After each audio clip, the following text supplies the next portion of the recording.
bless you. Happy New Year. 영어로 하니까 소리가 안 나네. 다시 한번. 새해 복 하나님이 주시는 복 많이 받으십시오. 할렐루야. 우리 다시 한번 인사합니다. 예수님 믿으면 꿈 같은 일이 일어납니다. 나를 통해 한 영혼을 옆 사람 쳐다보시고 저 쳐다보시고 멍하시면 안 돼. 다시 한번. 예수님 믿으면 꿈 같은 일이 일어났습니다. 손바닥 드치시고 나를 통해 한 영혼을 구원했습니다. 내 영혼아 내가 새벽을 깨우리로다. 할렐루야. 여러분 2024년 통째로 하나님이 우리에게 주신 줄로 믿습니다. 여러분에게 2024년이 멋진 하나가 되시기를 주님의 이름으로 축원합니다. 많은 사람들이 이 첫날을 의미 있게 보내려고 우리나라 가장 저 동쪽 어디예요? 강릉에 정동진에 가서 해돋이를 보기도 하고 또 어떻게 해요? 이 수원이나 여기 용인 지역에 계신 분들은 어떻게 합니까? 저기 광교산에 올라가서 또 이렇게 해돋이를 합니다. 그걸 맞이하면서 어떻게 자기 소원을 한번 빌어보는 거죠. 그죠? 오늘 그러면 예수를 믿는 저와 여러분은 이 새해를 어떻게 맞이할까? 이미 우리 송구영신 예배에서부터 또 신년 특별 새벽 기도회를 통해서 하나님이 우리에게 말씀을 주신 줄로 믿습니다. 롯을 떠나보내야 돼요. 그죠? 그래야 하나님이 약속의 땅 동서남북이 보이는 거예요. 그리고 어떻게 돼요? 나를 부르시는 하나님, 아담아 네가 어디 있느냐? 그 하나님 앞에 어떻게 해야 돼요? 나아가야 돼요. 자꾸 숨으면 안 되고. 그래서 하나님이 허락하신 기온강이 흐르고 비송강이 흐르고 히데갈강이 흐르고 유브라데스 강이 흐르는 어떻게 돼요? 에덴 동산을 회복해야 될 줄로 믿습니다. 그 에덴 동산에 어떻게 돼요? 하나님의 능력이 있고 은혜가 있고 어떻게 돼요? 또 뭐가 있어요? 열매, 결실이 있고 할렐루야. 하나님의 역사가 거기 있는 거예요. 그래서 이걸 회복해야만 우리는 최고의 삶, 오늘 찬양 가사로 한다면 가장 귀한 삶을 살게 될 줄로 믿습니다. 옆 사람하고 인사하겠습니다. 가장 귀한 삶, 최고의 삶을 삽시다. 오늘 본문에 하나님은 당신의 백성들에게 세상 사람들과 다르게 새해를 어떻게 맞이해야 될지를 말씀하고 있어요. 그런데 오늘 특별히 여러분 오늘 이 자리에 오신 분도 계시고 아직 못 오신 분도 계신데 오늘 특별히 새해를 승리하면서 시작한 분들이 여러분 전부 다 할렐루야. 새벽을 깨우며 나온 분들 그리고 특별히 오늘 우리 그 이명자 권사님이 여러분 예배 드리면서도 기도해 주시는데 우리 남편 대신에 김명건 성도님 많이 아프시잖아요. 그래가지고 이제 하나님 은혜로 또 이렇게 퇴원을 했는데 어제부터 좀 많이 토하시고 막 이래가지고 아까 모시러 갔더니 목사님 저 오늘 또 토하고 막 이럴 것 같아서 혼자 둘 수가 없어서 이렇게 옆에 있어야 될 것 같다고. 그래서 제가 김치랑 뭐 고구마 챙겨주셔가지고 그것만 들고 왔어요. 근데 오늘 딱 이렇게 앉아 찬양하고 있는데 갑자기 나타나셨어. 저는 당연히 댁에 계실 줄 알았는데 오늘 이 예배에 승리한 줄로 믿습니다. 우리 하나님께 영광의 박수 드리시고 또 우리 마음속으로 여러분 우리 김명근 성도님 꼭 예수님 믿고 오늘 이 자리에 함께 예배드리는 기적이 일어날 줄로 믿습니다. 그런 최고의 날이 되려면 오늘 여러분이 읽으신 말씀 예레미야 23장 이걸 안 했네. 새해 복 많이 받으세요. 네. 제가 해놓고도 잊어버리는 거예요. 자 23절부터 읽습니다. 시작. 여호와께서 모세에게 말씀하여 이르시되 이스라엘 자손에게 말하여 이르라.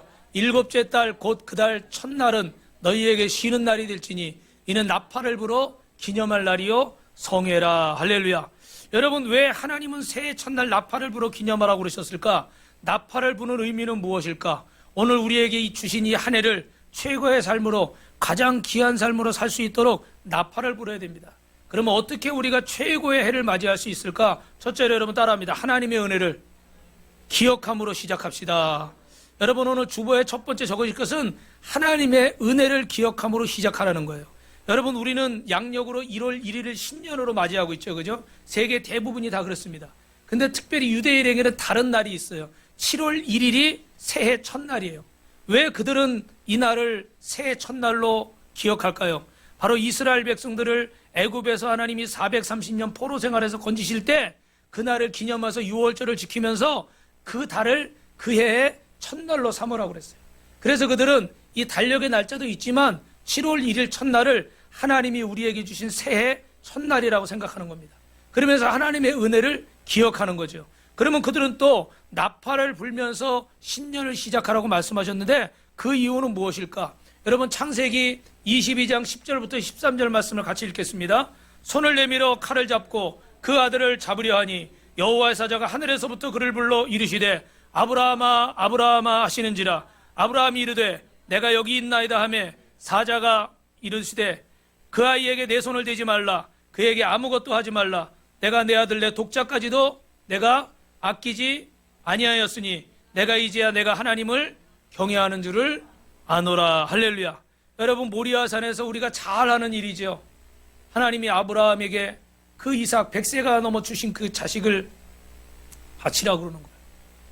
그래서 갈등이 있었지만, 고민이 있었지만, 아브라함은 하나님이 주신 것이니 하나님이 책임지실 줄로 믿고 그 아들 이삭을 하나님께 번제로 드리기로 합니다.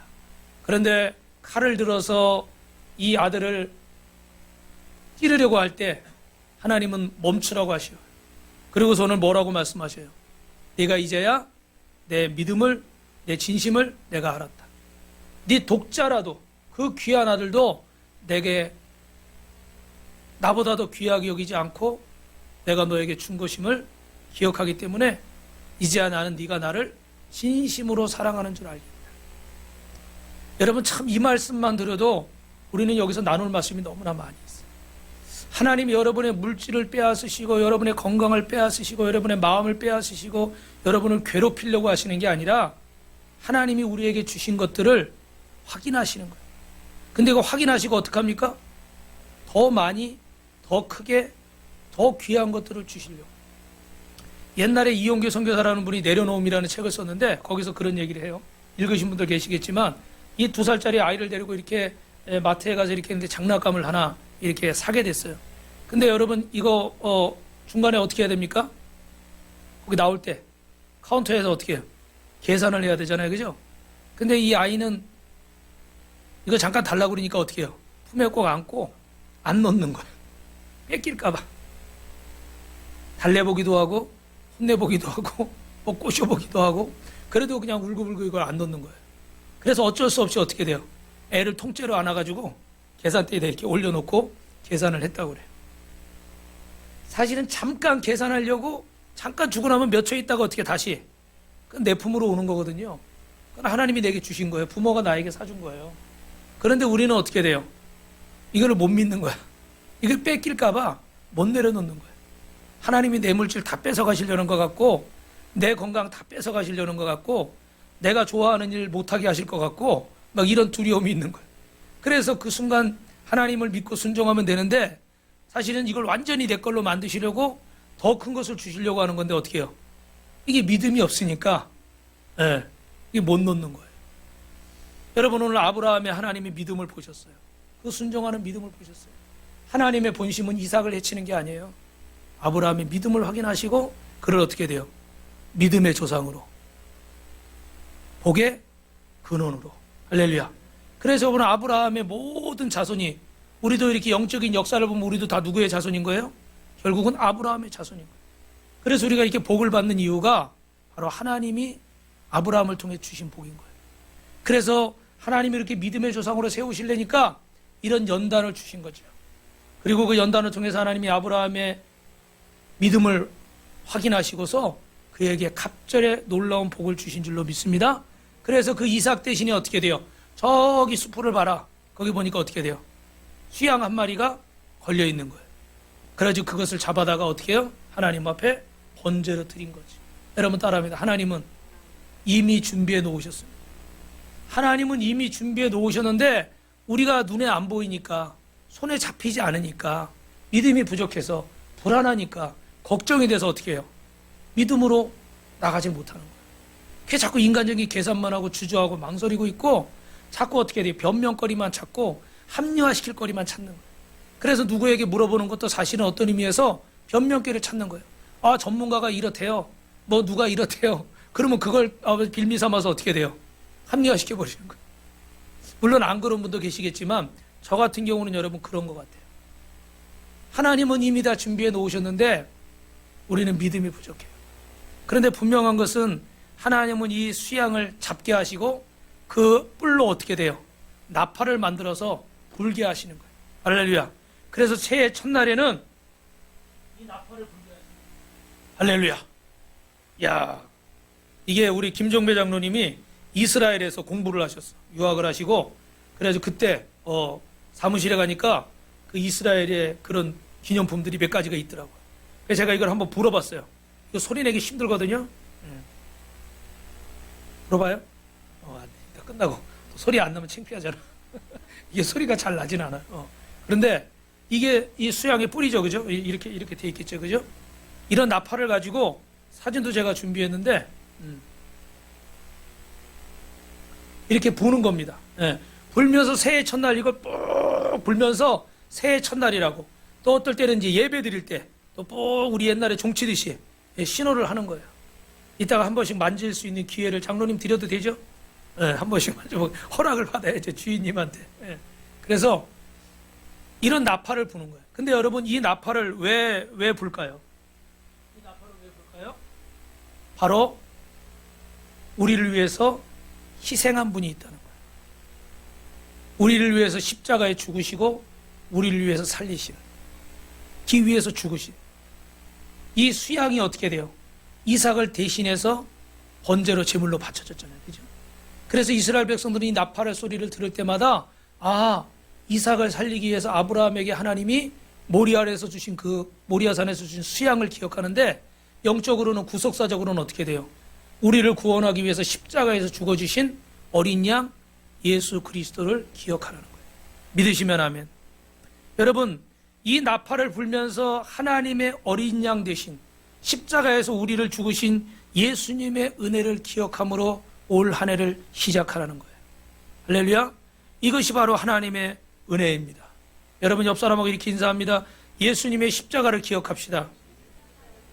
하나님의 은혜를 기억합시다. 그래서 여러분 매일매일 매 순간마다 하나님의 은혜를 기억하면 우리는 주님 앞에 이렇게 나올 수 있는 거예요.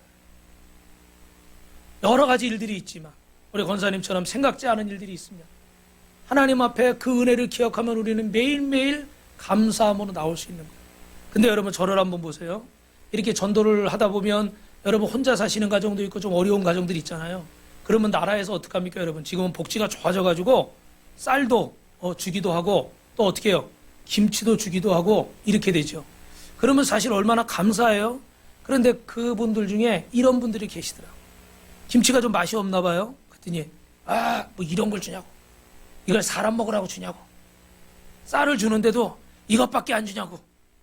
야, 우리 여러분 아주 오래전도 아니에요, 그죠? 조금만 옛날을 생각해보면 이 나라가 어떻게 얼마나 좋아진 거예요. 그전에 누가 굶어 죽어도 뭐 어떻게 해서 뭐 비관해서 뭐 자살을 해도요, 뭐 뉴스에 날 일도 없어. 왜? 그런 사람이 너무 많으니까, 어려운 사람들이. 근데 지금은 어려우면 나라에서 돈도 주고요, 쌀도 주고요, 김치도 주고요, 의료 혜택도 주고. 사실 얼마나 감사한 거예요, 그죠? 그러면 감사함으로 먹어야 되는데 이게 너무 받아 먹는 게 죄송합니다, 습관이 됐어요. 그러니까 어떻게 돼요? 감사가 없는 거예요. 이런 걸 사람 먹으라고 줬냐고. 은혜를 아는 사람이에요? 여러분 우리가 이렇게 하나님의 성전에 오늘 나와 있는데 감사해요, 안 해요? 감사하죠. 근데 여러분 감사하시겠지만 만약에 북한에서 교회도 못 가고 예배도 못 드리고 말씀도 들을 수 없는데 그 사람들이 오늘 성전에 왔다. 어떨 것 같아요? 성전 들어오면서부터 눈물을 흘릴 거야. 감격스러워서. 제 처남은 대전에서 목회를 하고 있는데 우리 엄진수 목사는 군대에서 군대 가니까 예배를 못 드리게 하는 거예요. 그래가지고 주일날이면 화장실 간다고 그러고 화장실에 가서 성경을 읽고 자기 혼자 예배를 드린대. 그러니 휴가를 나왔는데 너무 예배가 사모가 되는 거예요. 왜냐면 그 전에 항상 예배 뭐 언제든지 교회 갈 수 있으니까 기타 메고 맨날 가고 청년들하고 이랬는데 이 예배를 못 드리는 거예요. 너무 갈급해가지고 휴가를 나왔는데요. 아침에 예배가 7시부터 있는데 1부 예배, 2부 예배, 5부 예배까지 있거든요. 1부 예배부터 5부 예배까지 그냥 앉아있어. 그 마음을 아마 안 겪어본 사람은 모를 거예요. 근데 그 친구는 그걸 경험한 거예요. 예배 드리는 게 이렇게 소중하고 하나님의 성전에 오는 게 이렇게 소중하구나. 할렐루야. 오늘 여러분들 뭐 다는 못 오셨지만 아마 신년에 특별히 하나님 앞에 작정해서 이렇게 새벽에 나와서 새벽을 깨우며 기도한 분들은 그 마음에 감사가 있을 거예요. 왜냐하면 내가 한 해를 시작하면서 하나님 앞에 이렇게 새벽을 깨우면서 어떻게 해요? 추운 날씨에 일어나기도 사실 힘들죠, 그죠? 학교도 가야 되고 뭐 출근도 해야 되고 피곤하죠. 그런데도 어떻게 해요? 하나님 앞에 나와서 기도할 수 있는 거, 말씀 들을 수 있는 거. 할렐루야. 은혜로 시작하는 자는 승리하게 될 줄로 믿습니다. 거기서 이미 승리한 거예요. 여러분, 지난 몇 년을 돌아보시면서 하나님의 은혜가 얼마나 많았습니까? 이제는 좀 잠잠해졌지만 코로나가 창궐했고, 지금은 또 다시 요새 마스크들을 써요. 독감이나 코로나가 또 유행을 하니까. 그리고 병들고 아프고 사업이 안 되고 자녀들도 학교에 못 가고 사랑하는 사람이 우리의 곁을 떠나고, 우리도 코로나 기간 동안에 우리 교회에서도 장례식이 여러 번 있었죠. 사랑하는 가족을 떠나보내고, 저도 개인적으로는 제 외삼촌이 혼자 계시는데 코로나로 하늘나라를 가셨어요. 그래서 제가 장례를 치러드렸어요. 이런 상황 가운데서 우리는 하나님의 은혜를 받았습니다. 그러므로 우리가 중요한 것은 하나님의 은혜를 기억함으로 2024년을 시작하시길 주님의 이름으로 축원합니다. 여러분, 어떤 은혜입니까? 나 같은 죄인 살리시기 위해서 십자가에서 베풀어 주신 그 은혜. 그 은혜로 시작하지 않으면 이 새해는 새해가 아닌 거예요. 은혜로 시작하지 않으면 그냥 지난해의 연장일 뿐입니다. 달력만 바뀌었을 뿐이지 아무것도 우리는 변한 게 없어요. 여러분, 작심삼일이라고 그러잖아요. 그래서 제가 이번 주에도 나가서 목사님들하고 한번 운동을 하는데 인 아웃 가지고 여전히 우기고 싸우는 거예요. 이쪽에서는 인이다, 이쪽에서는 아웃이다. 그러니까 아니 새해가 됐는데도 그렇게 변화가 안 되냐고, 좀 바뀌어야지 막 우리끼리 서로 막 그러는 거예요. 그랬더니 어떤 목사님이 내일부터 바뀔게, 내일부터. 작심삼일이니까 그 다음 날부터 바뀌겠다고. 여러분, 하나님의 은혜로 시작하지 않으면 그냥 똑같은 날인 거예요. 할렐루야. 그래서 여러분, 우리는 한 해를 시작하면서 우리에게 가장 필요한 것은 하나님의 은혜입니다. 여러분이 그 아시는 찬양, 우리가 불렀던 찬양이죠. 모든 것이 다 누구의 은혜예요? 하나님의 은혜. 지나온 시간들, 우리가 예배드렸던 거, 밥 먹고 살았던 거, 뭐 이렇게 따뜻한 집에서 살았던 거, 이렇게 좋은 환경에서 예배드릴 수 있는 거, 이 모든 거 다 당연한 줄 알았어요. 근데 딱 코로나가 와보니까 어떻게 돼요? 야, 교회 가는 게 이렇게 귀한 거구나. 예배 마음대로 드릴 수 있는 게 이게 하나님의 큰 복이구나. 할렐루야. 저는 진짜 코로나 때요, 여기 구청 직원이고 있잖아요. 저 뒤에서 왔다 갔다 하고, 어떨 때는 저기 서 있고, 막 저기 주방에 들어가서 음식 해 먹었나 확인하고, 무슨 수사관 온 것처럼. 그래서 저는 여기서 다 보이잖아요. 저 사람 왜 안 가지 빨리? 왜 왔다 갔다 하지? 뭐 저러고 여기서 설교하면서도 다 쳐다보는 거야. 이제 누구한테 감시받으면서 예배드리는 그런 기분. 이렇게 많이 오면 안 되는데 왜 또 어떻게 숫자도 막 제한을 했잖아요. 그죠? 그러니까 모든 게 다. 그러니까 이렇게 예배 한번 드리는 것도, 이렇게 강단에 서서 설교할 수 있는 것도, 여러분이 이렇게 나오는 것도 다 하나님의 은혜인 거예요. 여러분, 십자가에서 베푸신 하나님의 은혜 감격하며 그 은혜 갖기 위해서 기쁨과 감사로 최고의 삶을 사시길 주님의 이름으로 축원합니다. 우리 후렴만 한번 불러볼까요? 시작. 모든 것이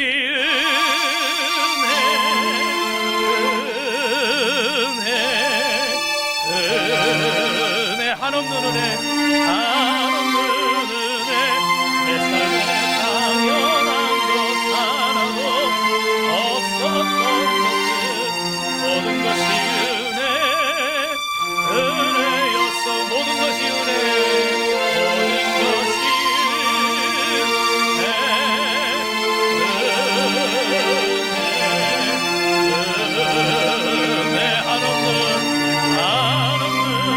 내 삶에 당연한 것 하나도 없었던 것은 모든 것이 은혜였어. 할렐루야. 우리 다시 한번 하나님께 감사의 박수 드리고 우리 옆 사람하고 한 번 더 인사합니다. 은혜로 시작합시다. 은혜로 삽시다. 여러분, 두 번째로는요, 하나님과 따라합니다. 올바른 관계 속에, 사람과 올바른 관계 속에 살아야 됩니다. 여러분, 사람은 관계 속에서 살아가는 거예요. 부부간에, 고부간에, 부모 자식간에, 직장에서, 교회에서도 관계, 이 사회에서도 모든 게 관계입니다. 그런데도 모든 관계를 우리는 어떻게 해야 되냐? 빌립보서 2장 4절 말씀 있습니다. 시작. 모든 일을 원망과 시비가 없이 하라. 여러분, 유대인들은 새해가 되면 바른 관계를 위해서 회개함으로 새해를 시작했어요. 오늘 하나님의 은혜로 새해를 맞이하는데 제일 먼저 은혜 다음에 해야 될 일이 뭐라고요? 회개라는 거예요. 따라합니다. 회개해야 됩니다. 여러분 오늘 말씀 본문 23장 27절부터 29절 말씀 같이 있습니다. 시작. 일곱째 달 열흘날은 속죄일이니 너희는 성회를 열고 스스로 괴롭게 하며 여호와께 화제를 드리고 이날에는 어떤 일도 하지 말 것은 너희를 위하여 너희 하나님 여호와 앞에 속죄할 속죄일이 됨이니라. 이날에 스스로 괴롭게 하지 아니하는 자는 그 백성 중에서 끊어질 것이라. 할렐루야. 여러분 나팔을 불면서 새해를 시작했는데 하나님의 은혜, 예수님의 십자가의 은혜를 기억하며 새해를 시작했는데 그 다음에 이스라엘 백성들이 꼭 해야 될 일이 또 하나 있습니다. 그게 뭡니까? 회개하라는 거예요. 유대인들은 여러분 회개를 두 가지를 하는데 먼저는 사람에게 관계된 죄를 먼저 해야 돼요. 그래서 7월 1일 첫날이 되면 7월 1일부터 9일 저녁까지는 어떻게 누구의 죄를 회개하는 거예요? 나의 죄. 근데 누구와의 죄요? 사람과의 관계된 죄. 그리고 7월 10일 대속죄일이 되면 누구 앞에 지은 죄를 회개할까요? 하나님 앞에 지은 죄를 회개하는 거예요. 기억하세요 여러분. 7월 첫날부터 9일까지는 사람과 관계된 죄를 회개하는 거예요. 그리고 그 죄가 다 회개가 되면 그 다음엔 어떻게 돼요? 10일 날은 하나님 앞에 대속죄일이라고 해서 하나님 앞에 회개를 하는 거예요. 여러분 밀양이라는 영화를 보셨습니까? 우리 전도연 씨하고 송강호 씨 나온 영화잖아요. 그죠? 이 기독교 영화로 많은 사람에게 이슈가 되기도 하고 우리 기독교인들 그리스도인들이 많이 좀 회개하고 부끄러웠던 그런 기억이 있어요. 그게 뭐냐면 여러분 어떤 여자분이 이제 남편을 보내고 아이하고 시골에 내려왔는데 태권도 학원을 보냈는데 태권도 학원 그 관장이 돈이 있는 줄 알고 이 아이를 유괴해요. 그래서 돈을 요구하다가 잘못해서 아이를 어떻게 해요? 죽이게 되는 거예요. 그래서 붙잡혀서 저기 이렇게 창살에 갇혀 있어요. 그런데 전도연이 너무 이렇게 괴로워하고 그러는 가운데 이 엄마가 괴로워하다가 전도를 받아요. 그러면서 어떻게 돼요? 하나님의 은혜로 이분을 용서하시죠. 근데 정말 내키지 않지만 어떻게 됐어요? 감옥에 면회를 간 거예요. 그리고 가가지고 어렵게 왔잖아요. 그죠? 그 심정이 어떻겠어요? 여러분 내 자식을 죽였는데 제가 여기서 진심으로 얘기를 하면 너무 과격하게 얘기할 것 같아가지고 내 자식을 죽였어요. 생떼 같은 내 자식을. 그거 어떻게 네? 근데 거기까지 간다는 것 자체도 대단한 거예요. 그죠?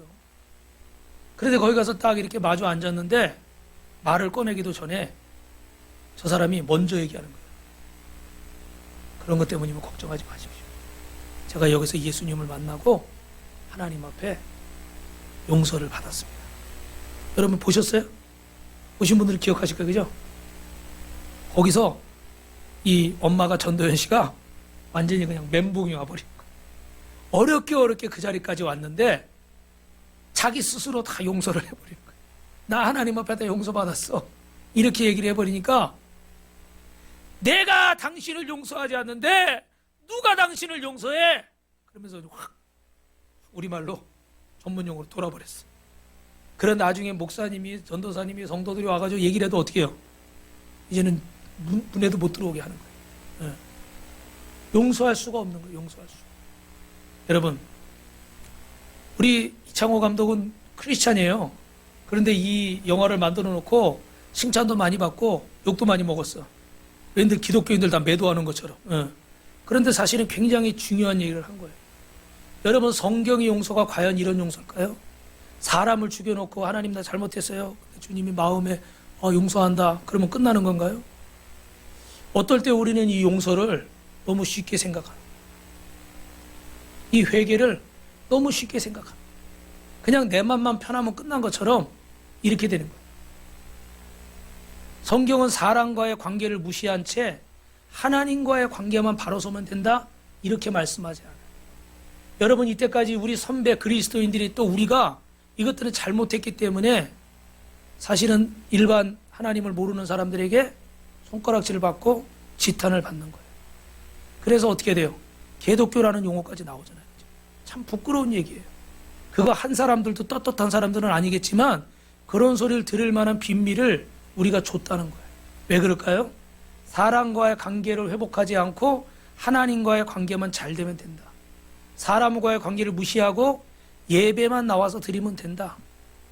이렇게 생각을 하고 신앙생활을 했기 때문에 우리가 복이 되지 못하는 거예요.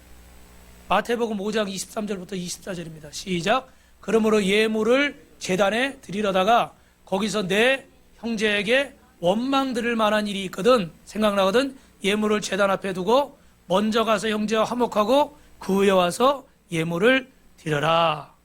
여러분, 왜요? 하나님은 먼저 당신 앞에 나올 때 형제와 화목하고 오라는 거예요. 많은 사람들이 이 부분을 가볍게 여기는 거예요. 사람과의 관계를 무시하고 보이지 않는 하나님만 잘 섬기면 된다는 식으로 신앙생활을 하는 거예요. 그래서 요한일서 4장 20절에는 뭐라고 그래요? 보이는 형제를 사랑하지 못하는 자가 어찌 보이지 않는 하나님을 사랑할 수 있느냐. 보이는 사람한테도 잘못하는데 보이지 않는 사람한테 잘한다. 부모님이 살아계실 때도 잘 안 하던 사람이 돌아가시니까 뭐 3년상을 치른다고 그러고 뭘 한다고 그러고 제사를 지른다고 그러고 의미 있어요? 없어요? 없어요. 없어요. 다 헛된 일이에요. 살아계실 때 잘해야지. 돌아가신 다음에 뭐예요? 소용없어요. 내 마음 편하자고 하는 일이지 아무 도움이 안 돼요. 보이는 사람에게도 막 하면서, 저도 찔려요, 여러분. 목사지만 저도 운전할 때 특히 급해가지고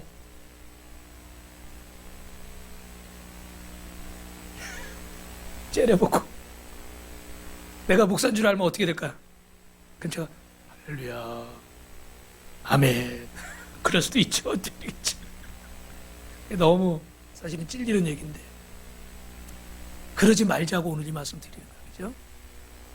사람들은 다 자기중심적이에요. 그래도 용서도 일방적일 때가 많아요. 저는 우리 사모님은 좀 진중한 스타일이고 저는 급한 스타일이니까 이렇게 좀 의견이 안 맞아서 다투고 나면 저는 또 할 말을 하니까 풀어지는 거예요. 제가 지난주에 말씀드렸지만 할 말을 못하면 사람이 삐끼더라고요. 제가 겪어보니까. 근데 저는 이제 할 말을 하니까 잘 풀어지는 것 같아. 근데 우리 사모님은 이제 많이 참으니까 좀 시간이 걸리잖아요. 그럼 저는 또 이제 풀어줘가지고 이렇게 하다가 반응을 안 하면 어떻게 해? 아, 사람이 왜 그래? 하고 또 승질을 내. 일방적이에요. 내 감정 위주로, 내 기분 위주로, 내 상황 위주로. 근데 사실은 어떻게 해야 돼요? 상대방이 시간이 걸리면 기다려줘야 되는 거예요. 상대방의 마음이 열리지 않으면 이해를 해줘야 되는 거예요. 근데 어떻게 인간이 이기적이라 내 입장에서만 생각하는 거예요. 그냥 내가 용서하고 내가 이해하고 내가 끝나면 그냥 끝나고 상대방이 어떻게 됐든 말든 생각을 잘 안 해요. 그러니까 오늘 이런 일이 일어나는 거예요. 상대방에게 치명적인 상처를 주고도 그 사실을 알면서도 아니면 말고, 근거 없는 얘기 함부로 막 해놓고도 아니면 말고, 그것 때문에 그 사람이 얼마나 큰일을 걷는지. 옛날에 무슨 뭐 이렇게 무슨 뭐 고발 프로 이런 거 있잖아요. 어떤 PD가 막 이렇게 했는데 진이고 황토병 뭐 이렇게 했다가 유명한 연예인이 있잖아요. 그분이 그거 몇 년 재판하다가 어떻게 해? 회사는 부도나고 자기는 화병 걸리고 암 걸려가지고 하늘나라 갔어요. 그때 참 말들이 많았죠. 그 PD는 지금도 활동을 하고 있더라고요. 물론 그 사람이 일부러 그러진 않았겠지만 아니면 말고 식으로 막 기사 내보내가지고 떠들어대니까 사람들은 어떻게 다 방송에 나온 걸 믿죠. 여기서 아니라고 증거를 하는데 재판이라는 게 하루 이틀에 끝나진 않잖아요. 우리 교회 경매 당하는 것도 막 2, 3년이 그냥 가더라고. 그냥 뭐 서류 하나 보내면 6개월, 또 하나 와서 인정할 수 없으면 그러면 또 6개월. 그러니까 막 2, 3년이 그냥 가더라고. 그러니까 그런 큰 사건은 얼마나 오래 가겠어요. 그죠? 그동안에 사람이 병이 나서 죽어버리는 거예요. 근데도 정작 회개할 기회도 없고 사과할 기회도 없는 거예요. 그리스도인은 이렇게 해서는 안 되죠. 남을 죽여놓고 하나님께 용서받으면 된다는 식으로 살아서는 안 됩니다. 남에게 말과 행동으로 상처를 주었다면 용서를 구하고 그에 맞는 보상을 해야 될 줄로 믿습니다. 그래서 유대인들은 신년이 되면 회개하면서 한 해를 시작하는데 하나님의 심판을 잠잠케 하는 유대인의 3가지 전통이 있어요. 이게 뭐냐면요. 테슈바, 트필라, 체다카, 쯔다카라고도 하고요. 그래서 첫 번째 테슈바는 뭐냐면 따라합니다. 철저한 회개. 하나님의 진노를 가라앉히기 위해서 첫 번째는 회개하는 거예요. 트필라는 따라합니다. 기도. 하나님께 기도를 하는 거예요. 그리고 저기 맨 끝에 저금통같이 생긴 건 뭐냐면 쯔다카, 그래서 가난한 자들을 구제하는 거예요. 할렐루야. 먼저는 하나님 앞에 회개하고 그 다음에 기도한 다음에 내가 가진 것들을 가지고 어떻게 선행을 베푸는 거예요. 그래서 어려운 사람들 도와주는 거예요. 이 세 가지를 통해서 유대인들은 하나님과 관계를 개선하고 사람과의 관계를 개선한 거예요. 할렐루야. 오늘 저와 여러분도 먼저는 하나님 앞에 회개하고 하나님 앞에 기도하고 세 번째는 여러분보다 어려운 사람들 도울 수 있길 주님의 이름으로 축원합니다. 그래서 모든 유대인들은 신년이 되면 죄를 자백하는 회개문을 읽고 그리고 또 마음의 용서를 구할 자들을 찾아가는 거예요. 가깝게는 가족부터 부모 형제나 친척이나 이웃을 찾아가서 용서를 구하는 겁니다. 그래서 새해가 되면 하나님보다 먼저 누구를 찾아가요? 사람을 찾아가요. 사실은 먼저 하나님을 찾아가야 되잖아요. 그죠? 그런데 사람을 먼저 찾아가요. 왜? 그것도 하나님을 찾는 거예요. 사람 앞에 먼저 관계를 바로 하지 않으면 하나님이 받으셔 안 받으셔? 정 목사님 숨이 차네 막 받으셔 안 받으셔? 안 받으신대요. 우리가 아무리 막 기도를 해도 이 회개가 먼저 선행이 안 되면 하나님이 안 받으신다. 그래서 먼저 회개하고 그리고 하나님 앞에 나오는 거예요. 여러분 먼저 사람과 화해하지 못한 사람은 하나님께 나올 수가 없습니다. 그래서 7월 1일부터 9일까지는 사람과의 관계된 죄를 모두 용서받고 화해하고 나서 7월 15일 욤키푸트 대속죄일이라는 날에 나와서는 하나님 앞에 지은 죄를 회개하는 거예요. 할렐루야. 할렐루야. 하나님과의 관계된 죄만 그때는 회개하는 거예요. 만약에 사람과의 관계가 화해되지 못했으면 대속죄일은 7월 10일에 하나님 앞에 나올 수 있어요? 없어요? 나올 수 없어요. 나와도 하나님이 어떻게 돼요? 받으시지 않는 거예요. 그래서 이 백성은 오늘 말씀이 뭐라고 그래요? 이 백성 중에서 끊어질지라. 죽을 거라는 거예요. 심판받을 거라는 거예요. 그러니까 하나님 앞에 용서받는 것도 중요하지만 사람과의 관계 회복하지 않으면 너는 내 앞에도 용서받을 수 없다라는 말씀. 할렐루야. 그래서 첫째 계명이 뭡니까? 하나님을 사랑하고 둘째 계명이 뭐예요? 내 이웃을 내 몸과 같이 사랑하라는 거예요. 할렐루야. 그래서 여러분 탈무드에 보면 잘못한 사람이 찾아와서 용서를 빌면 이렇게 써 있어요. 삼나무처럼 뻣뻣하게 하지 말고 갈대처럼 부드럽게 하라. 그러니까 뭐 당신 나한테 그렇게 해놓고 뭐 사과하면 끝나? 이러지 말고 정 목사님 사과하려고 하면 어떻게 해야 돼?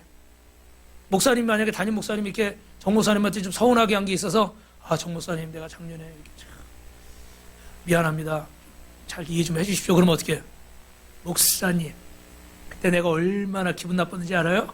막 이러지 말고 어떻게 해? 목사님 그냥 사람이 실수할 수도 있죠. 할렐루야. 밥이나 사주세요. 뭐 이렇게 좀 부드럽게 이렇게 넘어가야지 철천히 원수처럼 막 품고서 용서 안 하고 너 내가 괴로움 당했으니까 너도 한번 당해봐라 뭐 이런 마음으로 하는 거 주님이 그 또한 원하시지 않는 거예요. 그죠? 그러니까 용서를 구하는 사람만 잘해야 되는 게 아니라 여러분도 용서를 받으면 어떻게 해? 그렇게 해야죠. 그래서 올해 2024년에 송구영신 예배 때는 한번 그런 시간을 가져보려고 해요. 예. 오늘 이렇게 오늘 성찬을 하시는데 여러분 오늘 짧은 시간이지만 여러분들이 받으셔가지고 기도하신 다음에 우리 중에는 그렇게 뭐 사이가 제가 알기로는 그렇게 껄끄러운 사람은 없을 거예요. 그죠? 근데 그래도 옆 사람이나 아니면 옆에 분 찾아가서 만약에 용서를 구할 게 있다면 한마디 이렇게 하시고 그 잔을 이렇게 상대방한테 드리는 거예요. 그리고 서로 한마디씩 기도해 주는 거예요. 할렐루야.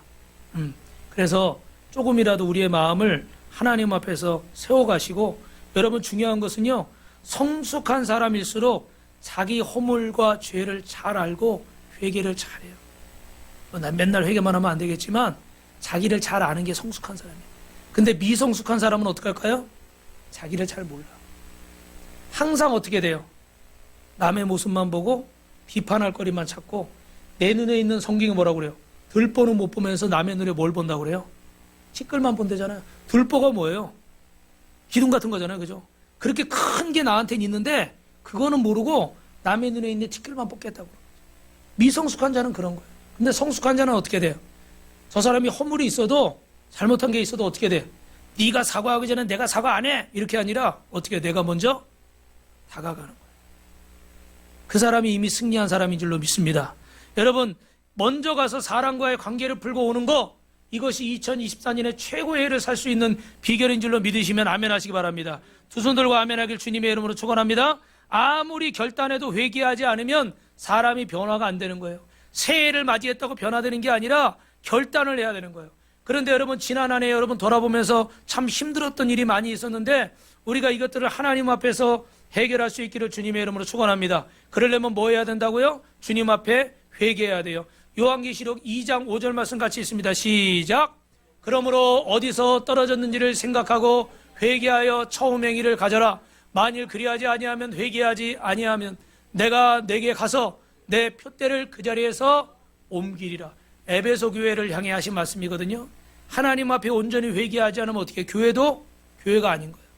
성도도 성도가 아닌 거예요. 하나님 앞에 올바로 서 있어야 되는데 올바로 서 있지 않으면 안 돼요. 내 안에서 죄가 왕노릇하고 내 이기적인 것을 왕노릇하는데도 불구하고 또 이것들을 회개하지 않고 그냥 방치한다. 이건 하나님과의 관계가 끊어질 수밖에 없고 그 성도는 성도다울 수가 없고 그 교회는 교회다울 수가 없는 거예요.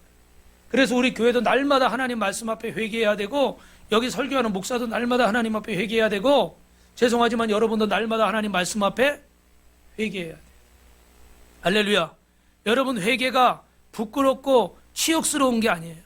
하나님 앞에 나를 회복하고 하나님의 복이 흘러 넘치게 하는 것이 회개인 줄로 믿습니다.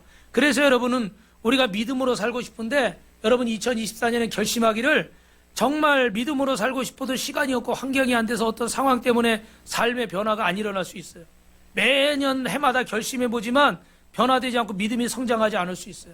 그래서 올해 여러분들에게 하나님 앞에 여러분 주님의 이름으로 축복하기는 2024년에 여러분이 믿음으로 사시는데 따라합시다. 11조를 드립시다. 11조를 드리는데 물질의 11조를 드릴 뿐만 아니라 시간의 11조를 드리고 믿음의 11조를 드리시길 주님의 이름으로 축원합니다. 그래서 여러분이 지금도 이렇게 주일 나와서 예배 드리는 것도 귀하지만 여러분 어떻게 해요? 어디에 승리해야 돼요? 따라합시다. 새벽 예배 승리합시다. 할렐루야. 금요 예배 승리합시다. 그래서 여러분이 지금 목장 모임도 하시고 여러분들이 순종을 잘 하셔서 하나님 앞에 예배 드리시는데 우리 매일 새벽 예배 나오면 좋은데 지금 매일 나오는 분도 있지만 또 매일 나오기 힘들잖아요. 그죠? 그래서 일주일에 하루 제가 그전에 주보에 적어놨었는데 일주일에 하루라도 내가 새벽 예배 하겠다. 할렐루야. 그래서 여러분 지금 그 작년에 결심해서 이 지킨 사람도 있어요. 우리 청년 중에 얼마나 귀한지. 예. 여러분 제가 막 우리 장집사님하고 이렇게 막 성도들 태우러 다니면 피곤할까요? 기쁠까요? 장집사님 기뻐요? 피곤해요? 예. 장집사님한테 물어봤는데 장집사님 기뻐요? 피곤해요? 예. 여러분 기뻐요. 왜냐하면 제가 차량 운행을 안 하면 편하지만 이게 성도가 예배를 안 나오잖아요. 그럼 제가 예배를 제대로 드릴 수가 없죠. 그런데 힘들어도 가서 이렇게 태우고 와서 어떻게 같이 예배를 드리면 제가 신이 나서 설교도 하고 할렐루야. 그럼 은혜도 받고 저도 은혜를 받고 여러분 그게 신세지는 게 아니에요. 어떤 분은 미안해 하시는데 미안해 할 게 아니에요. 여러분이 나오시는 게 도와주는 거예요. 그죠? 교회 성도들이 자꾸 나와서 박짝박짝해야 목사님도 신나고 하나님도 기름 부으시지 뭐 미안해서 못 나오고 뭐해서 못 나오고 뭐 이러면 어떻게 돼요? 교회가 썰렁하잖아요. 그러면 교회가 잔치집 같아야 되는데 썰렁하단 말이야. 그러면 여러분 부흥이 되겠어요? 부흥이 안 되죠. 그죠? 나와서 막 뭐도 하고 막 국수도 끓여 먹고 예배도 드리고 기도도 하고 뭐 간증도 나누고 할렐루야. 막 악기 연습도 하고 지난번에 송구영신 때 막 찬양 연습하는데 막 앞에서도 하고 저기서도 하고 막 복도에서도 막 우리 좀 막 둘이 연습하고 막 이러니까 너무 보기가 좋더라. 우리 예진 씨가 찍어놨어 사진을. 몰래 찍었어. 사과하세요. 몰래 찍었으니까. 예. 나중에 보여주세요. 근데 제가 그 사진을 보면서 너무 귀한 거야. 너무 그 모습이 이쁜 거야. 여러분 이 마음이 이해가 되세요? 우리 성도님들이 대단한 무대에 서는 것도 아닌데 저기서 복도에서 막 연습을. 이거 너무 뿌듯하더라. 감사하더라. 하나님이 보시고 어떠셨을까요? 너무 기쁘시죠. 고맙다. 찬양을 잘해서 기쁜 게 아니에요. 여러분 지금 찬양 잘해서 기뻐요? 아니 목사님하고 사모님하고 이렇게 딱 이제 나가서 딱 하니까 그게 좋은 거지. 뭐 우리가 뭐 프로는 아니잖아요. 하나님 앞에서 여러분 이렇게 할 수 있다는 게 복인 거예요. 믿으시면 아멘. 그래서 올해는 여러분 물질의 11조, 시간의 11조, 재능의 11조. 할렐루야. 하나님 앞에 여러분을 통해서 영광 받으시고 그래서 월요일은 보니까 이 직장인들이 월요일 날은 좀 많이 부담스럽다고 하더라고요. 출근할 때 힘들고 그래서 월요일은 청년들이 나오고 화요일은 우리 여성들이 나오고 또 수요일은 수요 예배 드리니까 목요일은 남성들이 나오고 금요일은 금요철에 예배 드리니까 토요일은 금요철에 했으니까 새벽 예배 없어요. 주일날은 주일 예배 드리니까 할렐루야. 그래서 여러분들이 마음에 내가 매일 하면 좋지만 매일 못하더라도 일주일에 한 번은 나와서 하나님 앞에 예배 드리고 기도하고 할렐루야. 월상 예배 하듯이 그렇게 여러분이 하나님 앞에 나오시면 변화가 일어나는데 여러분 한 번만 따라합니다. 내가 결단한다고 되는 게 아니라 내가 노력한다고 되는 게 아니라 하나님이 도우셔야 됩니다. 제가 좋아하는 말씀 중에 하나가 파수꾼의 경성함이 여호와께서 도우시지 않으면 허사고 집 짓는 자의 수고가 여호와께서 도우시지 않으면 허사래요. 왜냐하면 아무리 파수꾼이 밤새 눈을 부릅뜨고 지켜도 깜빡할 수도 있고 못 볼 수도 있고 그러면 어떻게 해요? 적이 침입하는 거야. 그러면 이 성에 전쟁이 나겠죠. 그죠? 근데 하나님이 도우셔야 이 성이 지켜지는 거예요. 집 짓는 자가 아무리 집을 잘 지으려고 해도 내가 아무리 실력이 있고 내가 아무리 능력이 있고 경험이 많아서 내가 잘하려고 해도 사람은 여러분 완벽해요. 실수가 있어요. 허물이 다 있죠. 그죠? 실수가 있고 그러니까 잘못할 수 있어. 그럼 잘못되면 어떻게 집이 그거 하나 때문에 무너질 수도 있는 거예요. 그런데 여러분이 수고와 노력 위에 누가 기름 부으셔야 돼요? 하나님 기름. 우리 미국에 있는 김필립 군은 평상시 새벽 예배 잘 안 하다가도 시험 기간만 되면 새벽 예배 꼭 나와요. 야, 좀 더 일찍 자라. 그 친구는 잠을 잘 자야 되니까 너 일찍 자라 그러면 꼭 막 새벽까지 공부하다가 조금 자고 새벽 예배를 나와. 그럼 조금 막 걱정이 되지. 좀 잠을 잘 자야 되는데. 근데 이 친구는 어떻게 돼? 그 시간에 나와서 기도 하나님 앞에. 그리고 평상시엔 전화 잘 안 하다가 시험 기간 되잖아요. 그러면 전화 와요. 그리고 왜 전화 왔는지 알지? 기도해 주는 거야. 하나님 우리 공부한 거 다 생각나게 하시고 잘 되게 하시고 찍어도 맞게 하여 주시고 할렐루야. 그 하나님 보시고 야 너는 네 필요할 때만 나오냐? 그러시겠어요? 그것도 귀한 거예요. 아멘. 옆 사람은 안 하는 것보다 한 번이라도 하세요. 그래요. 안 하는 것보다 한 번이라도 하나님 앞에 하는 게 귀한 거예요. 그래서 여러분들 내 힘으로 알되는데요. 기도하는 가운데 여러분이 노력해도 안 되는 거. 예를 들면 술이 끊어지고 담배가 끊어지고 거짓말이 끊어지고 가난이 떠나가고 여러분 중독에서 해방되고 할렐루야. 남편이 가정적인 남편으로 변화가 되고 할렐루야. 아내가 기도의 파수꾼으로 변화가 되고 믿으시면 아멘. 하나님의 능력이 나타나게 될 줄로 믿습니다. 평생 여러분이 기도하던 제목들 안 되던 문제도 기도하다 보면 하나님이 역사하시는 거예요. 할렐루야. 내가 한 번 해놓고 두 번 해놓고 안 된다 이렇게 하지 마시고 어떻게 돼요? 기도하면 하나님이 역사하시는 거예요. 어느 순간에 역사하는지는 모르지만 하나님이 예비하신 때가 있어요. 그래서 오늘 말씀을 마치겠습니다. 오늘 본문에 나팔을 부는데 왜 나팔을 부려고 그래요? 나를 위해 십자가에 죽으신 어린 양을 기억하고 그 하나님의 은혜를 잊지 말라는 거예요. 나를 위해 목숨 버리신 그분의 은혜, 내 죄 때문에 도저히 구제불능인 나를 주님께서 구원해 주시고 여기 설교하는 이 김 목사의 죄 때문에 주님이 십자가에 죽으시고 나를 구원하신 그 은혜, 그 은혜를 기억하면서 새해를 시작하면 그리고 그 은혜를 기억하면서 나의 부족함을 회개하면 하나님은 그 해가 최고의 해가 되게 하실 줄로 믿습니다. 우리 마지막으로 32절 있습니다. 시작. 이는 너희가 쉴 안식일이라 너희는 스스로 괴롭게 하라. 이달 아흐렛 날 저녁 곧 그 저녁부터 이튿날 저녁까지 안식을 지킬지니라. 할렐루야. 사람이 안식할 줄은 몰라요. 하나님이 쉬라고 하시는데도 쉬지를 않고 진정한 쉼이 그 안에 없습니다. 왜 그럴까요? 하나님의 은혜를 깨닫고 회개한 심령만이 참된 쉼을 가질 수 있는데 하나님의 은혜를 깨닫지 못하고 진심으로 하나님 앞에 회개하지 않으니까 어떻게 돼요? 내 마음이 평강이 없는 거예요. 진정한 쉼이 없는 거예요. 육신적으로 쉬어봐도 좋은데 놀러를 가봐도 좋은 걸 먹어봐도 돈을 벌어봐도 그 안에 진정한 쉼이 없고 진정한 안식이 없는 거예요. 왜요? 하나님과의 관계가 회복이 되지 않으니까. 그래서 이 유대인들에게 안식이라는 개념은 따라합니다. 그침. 뭐라고요? 그침. 요거 마지막으로 한 가지만 기억하세요. 그침이에요. 안식일 날은 뭐 하는 날이에요? 우리 주일 날은 뭐 하는 날이에요? 그치는 날이에요. 일을 그치고 어떻게 해요? 하나님 앞에 쉼을 갖는 거예요. 내 생산과 성취, 내가 6일 동안 열심히 일하고 노력하던 것도 그날은 그치는 거야. 멈추는 거야. 그리고 내가 그날은 또 6일 동안 막 이런 거 저런 거 뭐 직장일, 가정일, 자식 문제, 뭐 아내 문제, 돈 문제, 건강 문제 막 근심 걱정거리가 많았어. 근데 어떻게 해요? 이날은 근심 걱정도 그치는 거예요. 할렐루야. 그리고 더 중요한 거, 아담과 하와처럼 하나님처럼 높아지려고 했던 우리 안에 교만한 마음이 있죠. 그죠? 주님을 주인으로 모시고 살아야 되는데 아직도 내 인생에 내가 주인 돼서 살던 거 그날은 어떻게 돼요? 그쳐야 돼. 그날은 그치고 이날은 주님의 날입니다. 내 인생의 주인은 주님이십니다. 할렐루야. 아멘. 우리 두 손 들고 아멘한 장집사님만 그렇게 될 줄로 믿습니다. 할렐루야. 손 들려다가 살짝 들다가 귀를 만지신 우리 한명재 성도님도 그렇게 될 줄 믿습니다. 저는 이게 끝까지 올라갈 줄 알았더니 여기서 멈추더라고. 하나님 앞에 인정하는 거예요, 이 날은.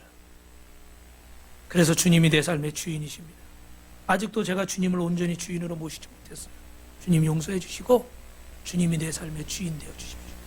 내 인생에, 내 가정에, 내 직장 사업장에, 우리 사랑하는 가족들, 자녀들 머리 위에, 우리 교회 위에 주님이 주인 되어 주시옵소서. 할렐루야. 여러분의 노력을 그치고 주님께 맡겨서 참된 안식을 얻는 날이 되시길 주님의 이름으로 축원합니다. 이 얘기하고 진짜 마칠게요. 우리가 이번에도 송구영신 예배를 드렸는데 몇 년 전에 이렇게 코로나 때문에 여러 가지로 어려울 때 그냥 겨우겨우, 왜냐면 장사도 안 되고 막 이렇게 힘들고 어렵고 돈도 안 벌리고 이러니까 올해는 뭘 먹고 사나 걱정이 되는 거예요. 막막한 거예요. 우리 그랬잖아요, 그죠? 이거 풀릴 것 같은데 언제 풀리나? 저는 장 집사님이 뭐 이렇게 화학을 전공해서 이런 부분을 아니까 이거 최소한 이거 2년 이상 갈 겁니다. 그랬대. 저는 야, 전 세계에서 달려들어서 약을 개발하고 이러니까 한 1년 좀 넘으면 끝나겠지. 저는 솔직히 그렇게 생각했어요. 근데 보니까 어떻게 해요? 2년도 아니고 3년, 4년. 지금까지도 사실은 여파가 있죠, 그죠? 이렇게 오래 갈 줄 몰랐어요. 그러니까 너무 막막한 거예요. 언제 끝날지 모르니까. 그런데 여러분, 그분이 와서 말씀을 뽑았어요. 그 말씀을 딱 펴는데 한숨을 쉬면서 말씀을 딱 폈어. 근데 요한복음 3장 6장 35절 시작. 예수께 이르시되 너는 생명의 떡이니 내게 오는 자는 결코 줄이지 아니할 터이요 나를 믿는 자는 영원히 목마르지 아니하리라. 그분이 막 우시는 거예요. 눈물이 막 쏟아져. 하나님은 저와 여러분의 형편을 다 아시는 줄 믿습니다. 하나님은 저와 여러분을 잘 아시는 줄로 믿습니다. 이렇게 좋으신 하나님께서 2024년에 여러분과 동행하는 멋진 한 해, 가장 귀한 삶, 최고의 삶이 되시기를 주님의 이름으로 축원합니다. 두 손 들고 아멘. 축원합니다.